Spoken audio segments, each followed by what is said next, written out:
Hey, what's up everybody? It is Kellen here from Start Your Systems, and welcome back to Monster Energy Supercross 2, the official video game, where today we're going to be playing a custom-built replica of the 2019 Atlanta Supercross, which just happened over the weekend in real life. And as you can tell already, I'm a little bit under the weather. I haven't been able to do anything in terms of making videos for the channel the last couple days, so I apologize for that, which is partially why I'm behind schedule and not up to date on getting these videos out to you guys.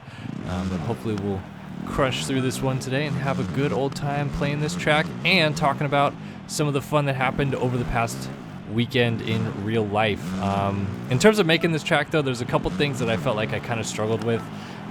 One thing was that, like, because of the layout or the size of the stadium within what's it called, Mercedes-Benz Stadium in Atlanta, I had to use the oversized stadium in game to actually fit the track into it now, because like just using the regular size stadium, the track was way too tight, and eventually like I couldn't fit all the lanes in that I wanted to, so I just gave up and decided to put it in the extra large stadium in game, and I think it kind of turned out okay, but I would have liked to have been able to actually fit it into that smaller stadium. I don't like using these larger stadiums, to be honest.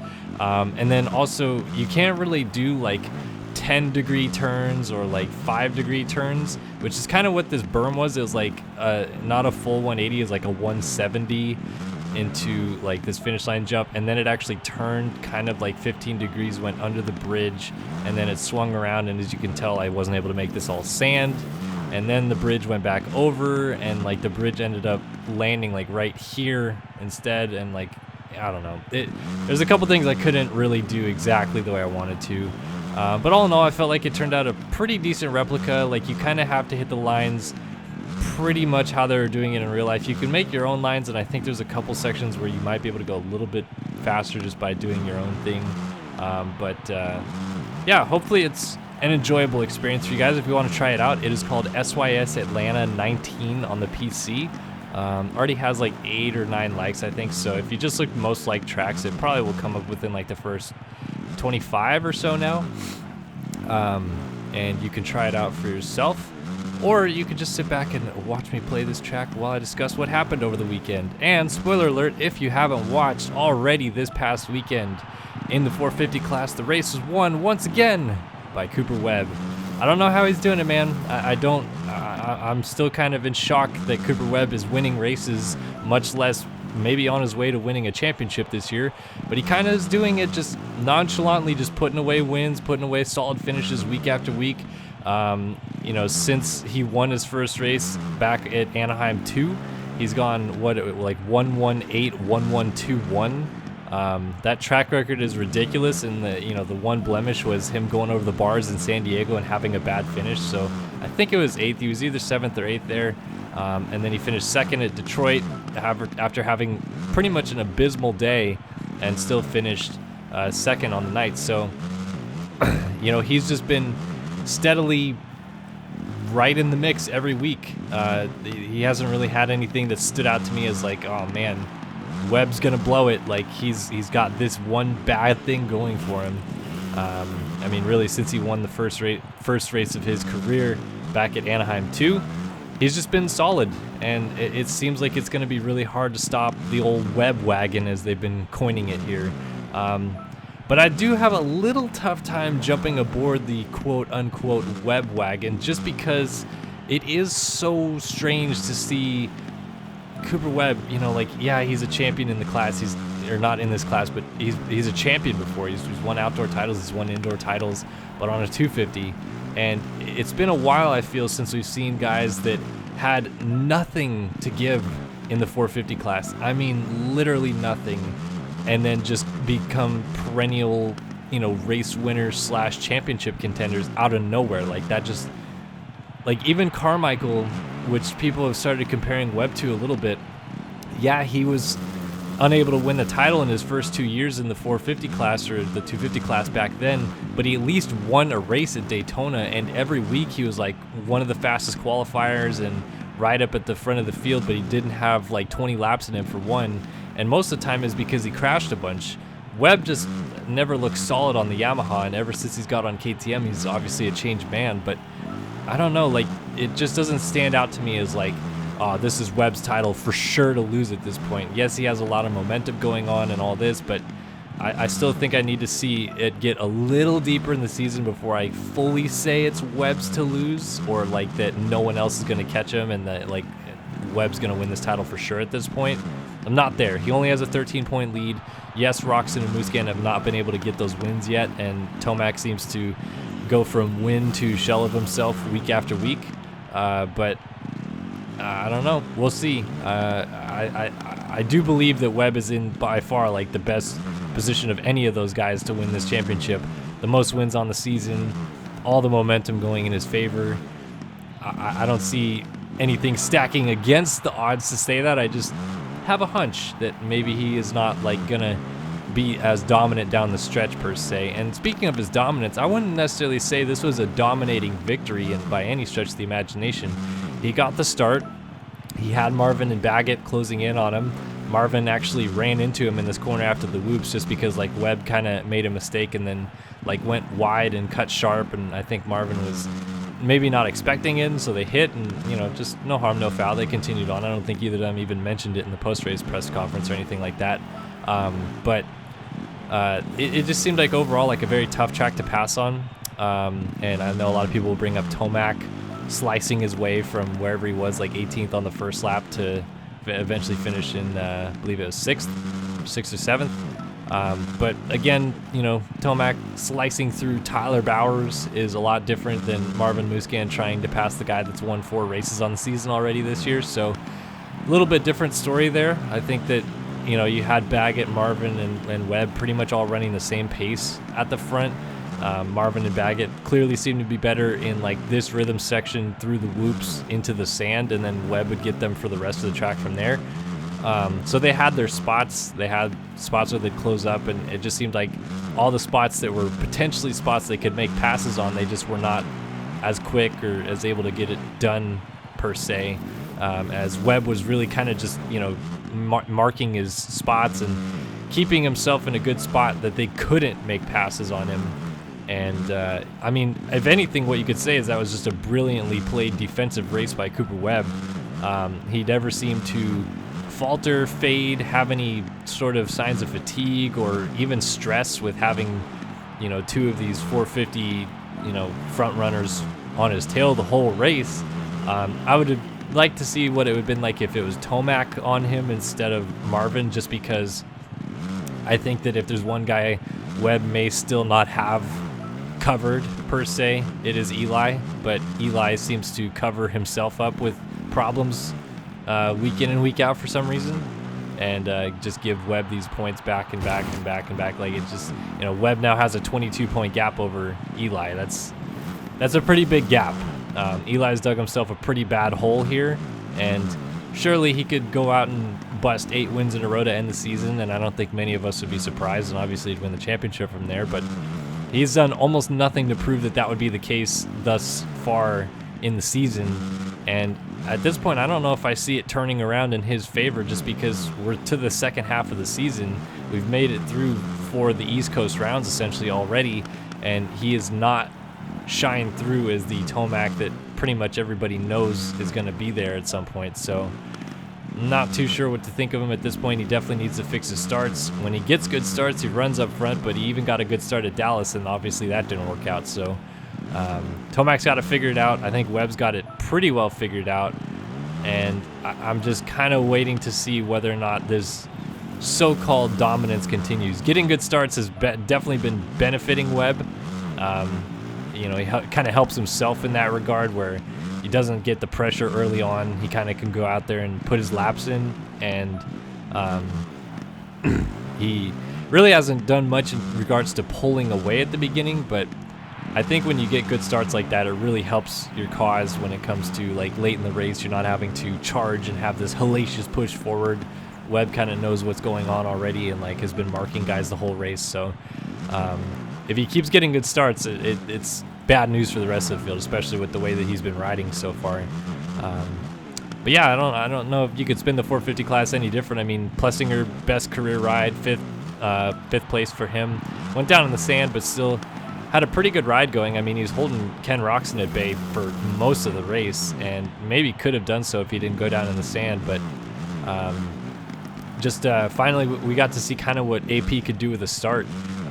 He being a bigger boy, he usually doesn't get those good starts, even if he's on a Yamaha, which obviously has a lot of power. Excuse me, but he has always kind of struggled with starts. Even on a 250, he wasn't like lightning fast off the gate.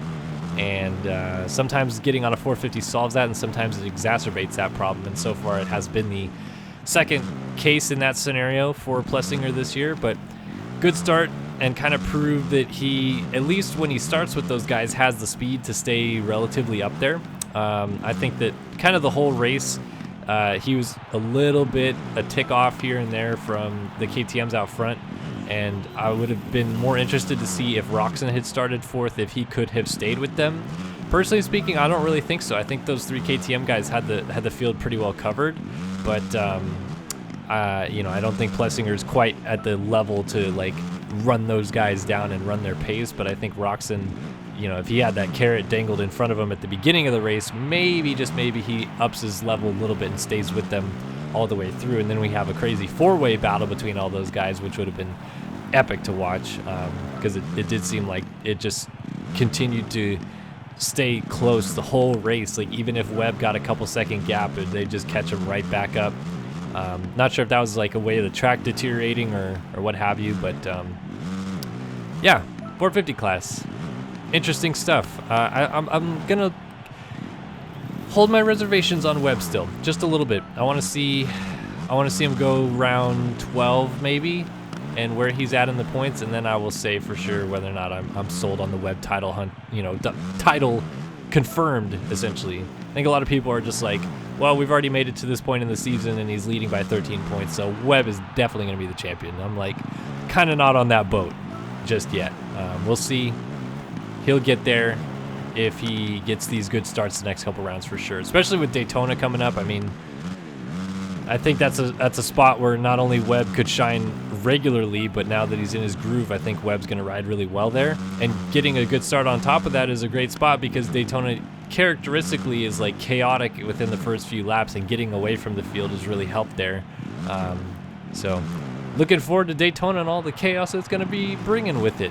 But just jumping to the 250 class real briefly, the showdown happened, and it was kind of maybe a little bit more lackluster than I had hoped. It was a good race. It was good to see kind of all of our quote-unquote top guys start up there, except Jordan Smith. Essentially Ferrandis and AC, I believe, are the 2 best West guys, and I would say, flip a coin between Jordan Smith and Chase Sexton, and then along with Austin Forkner, your 2 or 3 best East guys. So we had Sexton and Forkner start out front, and then Ferrandis and AC start basically right behind them. And I think it kind of proved that West Coast is maybe a little bit more top-heavy, if you will. That, those guys were, started behind Sexton and Forkner, moved around Sexton, moved around Forkner, and then it was Cianciarulo and Ferrandis 1-2. I think Forkner did the right move by kind of checking up and not trying to get into the battle with them per se. He didn't need those points. He, still technically won the race if you're just regarding East Coast riders only.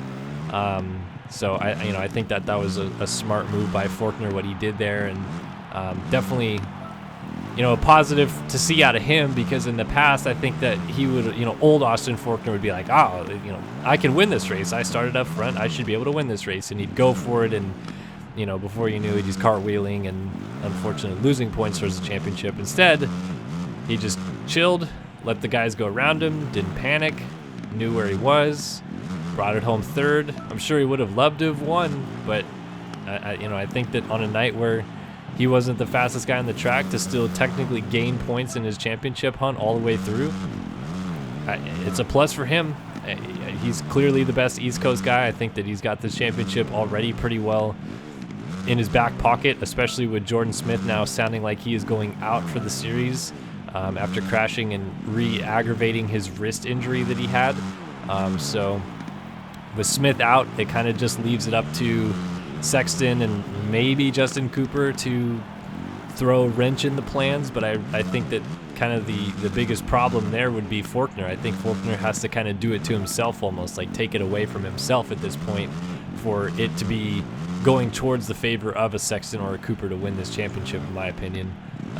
Not saying it couldn't happen. These short series always kind of tend to throw a surprise at us, especially late in the series. But Faulkner's been so solid, it's tough to say that he's not going to just bring this home now at this point, even though that we're still just about halfway in that series. He's looked so good and so steady, and now looks like he has a good head on his shoulders with a solid collected ride to come home in third when he didn't need to win.